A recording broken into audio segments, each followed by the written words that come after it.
Welcome to the Chester Centurion podcast. Today we have a fascinating conversation lined up with Phil from RibRide, one of North Wales' premier adventure tourism businesses. Celebrating its 20th anniversary, RibRide has grown from a single boat to a thriving fleet of 11, offering high-speed adventure tours along the stunning coastline of Anglesey.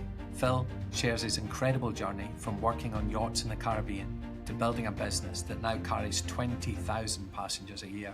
In this episode, we'll explore the challenges of starting and scaling a business in the adventure tourism industry, the importance of marketing and overcoming obscurity in the early days, key lessons on leadership, managing a team, staying adaptable in a changing business landscape, the power of work-life balance, and the tripod approach to maintaining focus, and how RibRide is expanding into corporate experiences and team-building adventures. Join us as Phil shares valuable insights on resilience, growth, and creating memorable experiences for customers.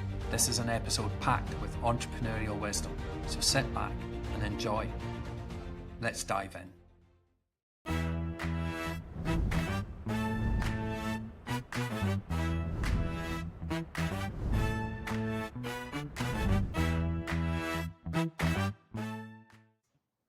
So, welcome, Phil, to the Chester Centurion podcast. Before we get started today, please tell us a little bit about the business. Tell me how long you've been trading and what it is you do.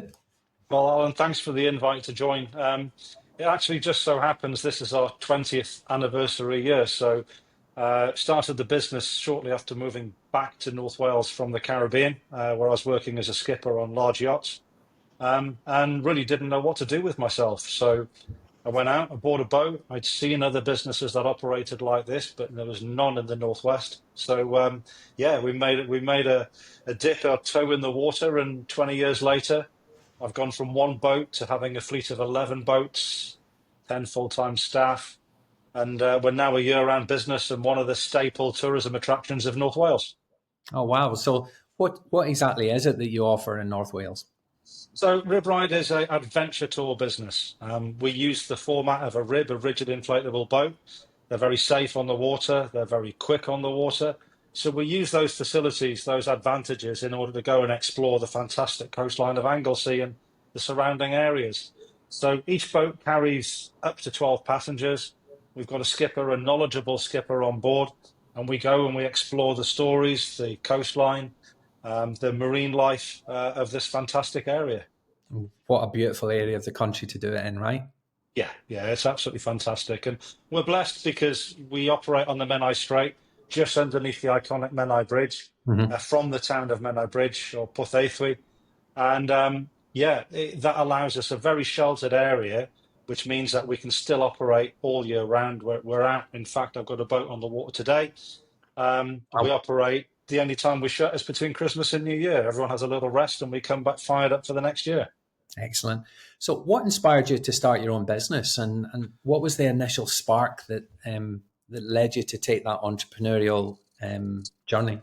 Well, there was a couple of paths. I've worked on the water all of my life. So the choice of what business I was going to open was really quite limited to me, in that I knew I loved boats and I knew I loved North Wales. So putting those two things together was a natural step. I also had a gap where I'd been working on boats out in the Caribbean. I'd come back and didn't have a job to give up. So, there was opportunity right there in front of me. I still clearly remember the first time I went and bought a boat. I went down to the steps in Caernarfon, sat at the bottom of steps of my boat and wondered why no one came to see me. It turns out you need to actually work a business, do some marketing and let people know you're there, which was quite a harsh business lesson to begin with. But 20 years later, we now carry 20,000 passengers a year. So it seems to have worked. Yeah, the biggest risk to any business, and I coach this to many clients, is the word obscurity, The phone just doesn't start ringing. You've got to make it ring. Yeah, and that was another really important little lesson that we had, in that I was running a couple of parallel businesses, a private members boat club and RibRide, and I was sure that the private members boat club was going to be my big business. This was the opportunity for growth that I'd always thought would come. And I was sat waiting for this business to grow. In the meantime, my RibRide phone was ringing away in the corner, and I I kept love it. saying, "Shut up! I've got this business to grow. Will you just wait? I've got this business." Turns out that was the one. It was the one in the corner that was shouting at me. And Very good. the moment we gave it all of our attention, off we went.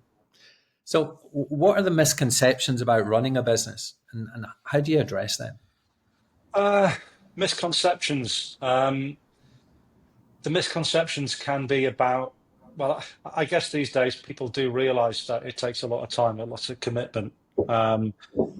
So I think one of the misconceptions for me is when you slowly grow a business and you work within that business in order to start it, is how much skill there needs to be to manage a small team, especially a team of people that are your friends, a team of people that you want to see go off and do other things as they progress in their own businesses.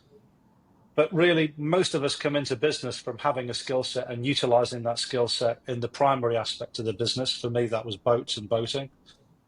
The next thing is, you've got to get the money together to do it. And working on yachts gave me a bit of cash in order to be able to start a business. And then as we grew, that was okay. That was get my head around marketing, get my head around the operation. So I'd say staff, I'd say administration. Don't underestimate the depth of administration that this world increasingly seems to demand, which puts me behind a desk and puts my staff out in the boats. And then legislation, the thing that sort of keeps our business safe, keeps our customers safe, keeps our staff safe. Don't underestimate legislation, administration, and looking after your staff and your friends. How big is the team now, Phil? We've got about 10 people, and that's a year round. So being an outdoor business, a lot of our team enjoy outdoor sports, so they'll use some of the winter to go away and do some traveling. But that core of 10, we've got projects going on. I've got 2 different build projects going on with a new classroom. We've got a new boat that's undergoing build. So there's a variety of different aspects that keep everyone busy. And it really only leaves us the gap between Christmas and Easter to get the next year's schedule in, to get our next year's marketing schedule all up and running, and make any changes that you want to put in place for the year. And if I just harken back to when you asked me what are the skills you underestimate, you've got to challenge yourself. You've got to challenge yourself to change, to improve, to adapt, and make sure that your business doesn't become stagnant. And we use the winter in order to try and address that. Really cool answers. Thank you. And I think it's really important to surround yourself with the right people and the right team. And yeah, absolutely. And on both of those fronts, I've got some members of staff who've been with me since almost the start. And then the other side of things is when I always think about, I generally always seem to have a guy that's somewhere between 20 and 25, and they come in and you know that they're with you for 3 years. You hope they're with you for 3 years, but you hope that you get to see them go off and do the next step in their lives. Beautiful. And that's always an absolute pleasure to see happen. Mm-hmm. Beautiful. So how do you maintain a work-life balance as a business owner? And do you have any sort of personal rituals or habits that keep you motivated and focused? I wouldn't say I have rituals, but there's an approach to life in that you don't let the things that define you go away. It's like a tripod. You've got your work, you've got your family, and you've got you. And if any one of those 3 legs you don't pay a bit of attention, then it's going to fall over fairly quickly. So I've always had my sport, my kite surfing. I've just started learning to wing foil, my windsurfing, my mountain biking, my skiing. So on an evening when you've been at work all day, making sure you still get out and do something. Go for a run in the dark, go out up in a hill. Just make sure you keep doing whatever it is that defines you as an individual. And the other thing is, as I've been in business 20 years, I have made a point of not working 7 days a week, then 5 days a week. And now in the winter, I come in 3 to 4 days a week. In the summer, 4 to 5 days a week, whatever the demand is. As a business owner, you always find those days off. Something fills it anyway. There's always a question to answer, a spreadsheet you haven't done right, needs amending, or whatever it might be. So those demands are going to be there. The risks that you take, the pressures that are on you, they don't go away, any one of the 7 days. So just make sure the days when you come in and try and help and be available for the guys in the team, just make sure that you can give them the focus on those days, those 3-4 days. I've written that down, Phil, because that's really resonated with me. So a tripod, one leg represents work, one's your family, and one's you. You've got to focus on all three equally for the thing to stand up right. Yeah. Beautiful. I really like that. Thank you for that. I've written that down. But in a constantly evolving business landscape, how do you stay adaptable and open to change? And are there any specific strategies that you use to remain sort of innovative and current? I don't think there's a strategy that I can use, but there's a couple of approaches that I guess I can't escape. And one is constant quest for improvement, the constant doubt that I'm doing something right, and that constant search for what's the next thing. So those things, if they are in your mind, if they're in your personality, you won't help but adapt. You won't help but move the business forward. I'll use this last year as an example. We were really challenged by the weather. We're challenged by the economy, the amount of money people have in their pockets in order to spend on things that aren't necessary in their lives. And if you look at yourself as a business, you kind of go, okay, are our products good? Yeah, our products are good. Can we change them? Can we adapt them? Okay, well, we're looking at buying a new boat. It's a bigger boat, so we're investing money this winter in that. But that boat hopefully will be a little bit more weatherproof, will allow us to get out in a wider range of conditions. And then you ask yourself the next question, well, if we've got our products right and we're adapting them and we can't control the weather and we can't control the economy, did we make enough of a shout about ourselves? Did we invest in enough marketing? Mm-hmm. And the only way you can find that out is to invest a little bit more and see if you get a lot more back. Mm-hmm. I can't choose to invest less and then see no one come through the door, or do the same and wonder why I'm not improving. Mm-hmm. So we challenge ourselves every winter. We look at what we can do differently, what we can do better. And that's happening on a number of fronts actually this winter. So yeah, we've got a lot going on. So I think there's a really important point in there that is allowing yourself the headspace to challenge yourself, because a common problem with business owners that I talk to day in, day out is they're so involved in the business. They very rarely have the time to let their brain almost defog to the point where they can think about strategy and think about working on the business. Yeah. So how do you manage that? How do you make sure that you've got that headspace? Well, let's start with the first principle of that is the moment that you try and explain to your team, who are all working really hard and 5 days a week, that you need a bit of headspace. You've got to manage that relationship really carefully. Yeah, good point.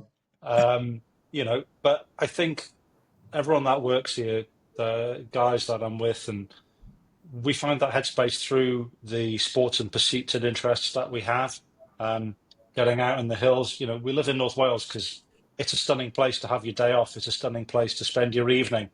And I think as long as you're optimizing that aspect of things, then you'll find your headspace. You don't need to be too creative about it. Brilliant.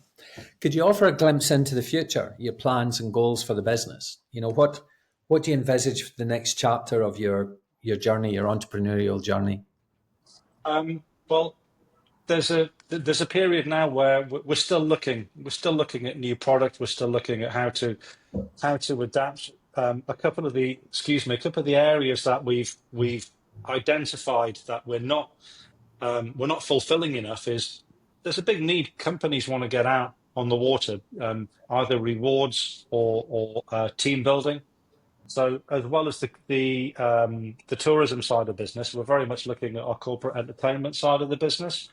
So we've got access to a fantastic array of businesses, of people that don't live too far: Chester, Manchester, Wirral, Liverpool. If we can attract more of the businesses to come down and enjoy what's in North Wales, either for the day or a couple of days, and be part of that, I think that represents a real area for potential growth for us. Very good. And what could they expect on a corporate day out?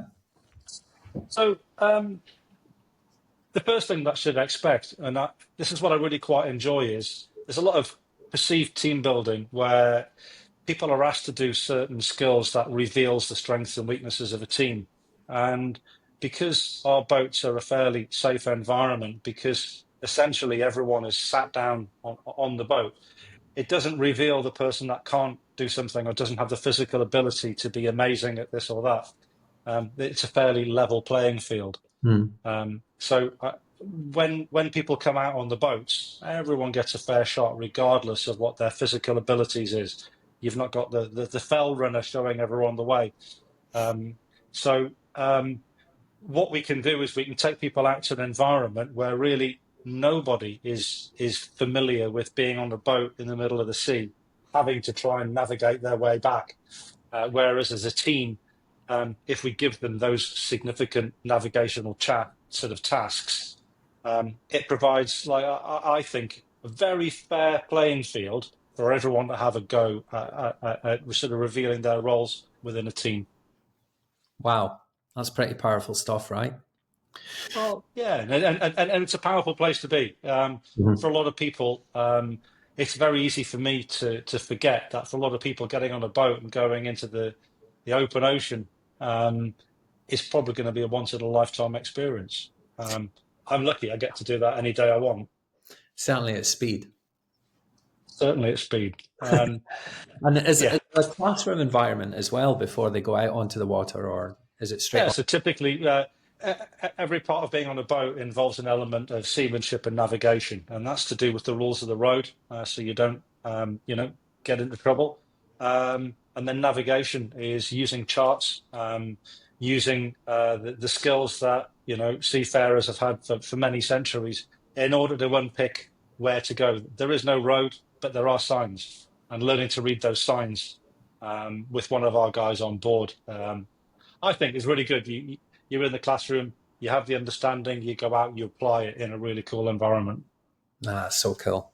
So cool. So what are the plans for that over the next sort of 12 months? Well, we've got a couple of programs that we've already successfully ran for companies. And so really it's to get the message out there that we're here, we're available, we've got some real high quality accommodation nearby, and try and get the message out that coming down to North Wales as a company is a really exciting, invigorating experience. Does sound fun. So final question from me. What advice would you offer to aspiring entrepreneurs who are just starting their journey and facing challenges in their business? What advice would you give? Probably the same advice that a lot of other people will hear. Surround yourself with good people and don't give up. Surround yourself with good people and don't give up. Yeah. Well, what do you mean by don't give up? It can be a lonely journey. It can be, it can seem like there are significant obstacles in front of you. Sometimes a season doesn't go quite as you want. Sometimes, you can be presented with difficulties. And I think as well is you've got to learn to measure things over longer periods of time once you get into business. It's not about a bad year. You've got to keep energy in reserve. You've got to keep cash in reserve. You've got to make sure you don't invest everything in that one big idea. You've got to spread the load. But equally, you've got to be able to measure your relationship with people over longer periods of time than a few months. It's got to be measured in years. So be tolerant as well. And again, I always hear my own voice and hear what some of the guys going, well, you need to listen to yourself a little bit there sometimes. But I think we can all try. Yeah, so a bit of self-awareness there as well, maybe. Yeah. No, there's some real gold nuggets in there. Thank you very much, Phil. It's been an absolute pleasure. Thank you. Yeah, no problem at all. Well, Alan, thanks for the invite. Like I say, we're very proud of RibRide down here. We're proud that, one little boat in Caernarfon has turned into one of the strongest regional tourism brands. We've got this privileged position where we take 20,000 people a year out on a boat in North Wales to do something the majority of those people have never done. And I can still remember years and years ago, I had a family from America and I was out driving the boat, Mhm. and I was asking them what were they doing here. And they said, "Oh, well, our name is Snowdon. So we've come just to see the place, our sort of birthplace, the place that our family is from." I said, "How long are you here for?" And they went, "We're here for a week." And all of a sudden you realize that you're not trying to fill an hour or an hour and a half for these people. They're here once. So the question isn't, how do I fill my time? It's, I got so much to show you. I got so much I want to tell you. An hour's not enough. What are the best bits I can tell you in that one short space of time? And I think once you turn what you're selling, what you're providing, what you're trying to demonstrate, once you turn it around and feel like you've just got this one go to make a difference in someone's life, I think that's really quite powerful for yourself. It's powerful for your staff. It's powerful for hopefully the customer that's receiving it as well. So it's just a little gem that I had along the way, which I always think is good to share. Your customers, every customer is an opportunity, not just to get something from them, but to give something to them. You're creating memories. Yeah, Very good. Thank you, Phil. yeah, no problem at all. Thank you for the opportunity, Alan.